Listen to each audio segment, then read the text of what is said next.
Alfred Hitchcock's Psycho is one of his most famous and well-known movies, if not the most. If you ask the average Joe Sixpack to name some Hitchcock movies, he might say Vertigo, Dial M for Murder, The Birds, or Rear Window, but one movie that will never get neglected to mention is Psycho. Psycho was shocking at its time for killing off who everyone thought was the lead character in a brutal stabbing in the shower, a scene that would inspire many slasher movies over the years. What's interesting is that unless you've seen Psycho, or if you have, it was a long time ago maybe, it seems everyone remembers this one wrong. Or at least, they distort it quite a lot.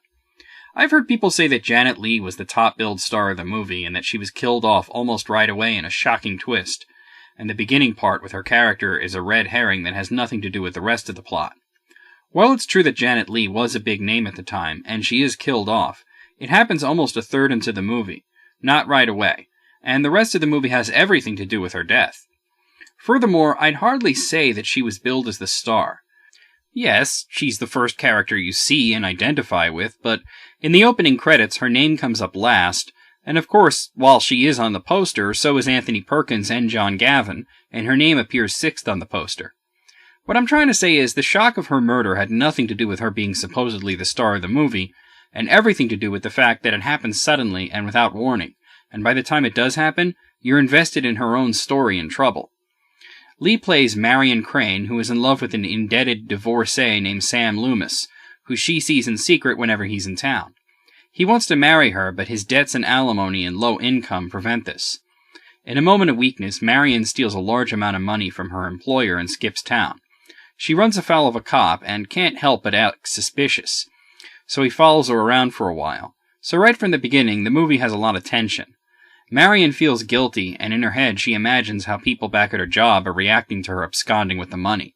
She does strange, erratic things like changing cars and switching roads. And lost, she winds up at a small motel that has fallen on hard times due to no longer being on the main road.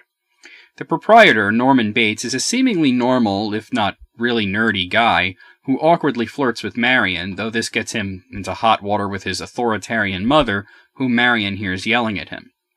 During the night, Marion is murdered in the shower, and upon finding the body, Bates is shocked. He believes his mother killed her in a jealous rage, and he hides her body in a car in the swamp. And his mother, he forcibly moves into the fruit cellar of their home. Marion's boss is investigating where the money went. He doesn't involve the police because he doesn't want her arrested. He only wants the money back. So they hire a private detective who eventually tracks her to the Bates Motel. But Bates's nervous twitching and changing story makes him think that something's up, so he investigates later, which gets him killed. Do I need to spell it out for you? We all know how it ends, right? Marion's sister involves the boyfriend and the police, and they investigate the house. The police find nothing, but Sam, the boyfriend, finds the corpse of Mrs. Bates, who has been dead for quite some time. It turns out Norman killed her ages ago, and in his own insanity, believes that she's still alive and acts out what he believes that she would do. He puts on her dress and a wig, and he murders young girls that he's attracted to because part of him that is his mother is jealous. Bates is caught and institutionalized. Psycho is a classic with great acting and a heavy atmosphere of tension and suspense that starts from the beginning and goes nearly to the very end. Hitchcock went a long way to making the end a secret. He had a woman play Mrs. Bates in the killing scene so that you couldn't see that Anthony Hopkins' masculine frame and figure it out. And he changed a few things from the novel it was based on to keep it secret. He even asked movie theaters not to admit anyone after the movie started. Bates's initial argument with his mother is so convincing because it's all out loud, and an actress, Virginia Gregg, did the voice of the mother, and Marion hears it and reacts to the argument, so there's no reason to believe that he's in there arguing with himself, or that the voices are in his head. Psycho is a nearly perfect movie. I say nearly because of the ending. The one weakness of the film is the drawn-out explanation, where a psychiatrist explains everything that happened. It's kind of drawn out and it's in too much detail. After a brilliant move of keeping the audience in the dark so well, Nothing is left for you to figure out on your own at the end. It's all pretty much spelled out word for word. Psycho got a bunch of sequels. What's interesting is the book had 2 sequels, but when they made the sequels to the movie, they had nothing to do with the books, so it's almost like 2 lines of sequels. Out of all the movie sequels, I'd say see Psycho 2 and then pretend the rest never happened. There was also a remake in the 90s, which pretty much copied the original movie shot for shot, just replacing it with newer actors, and of course it was in color. What's the point?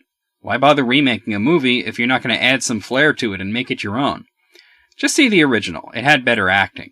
Psycho is an excellent film that is a must-watch for anyone that's a fan of horror or suspense, as it had an indelible impact in both genres and is the perfect marriage of the two. 10 out of 10.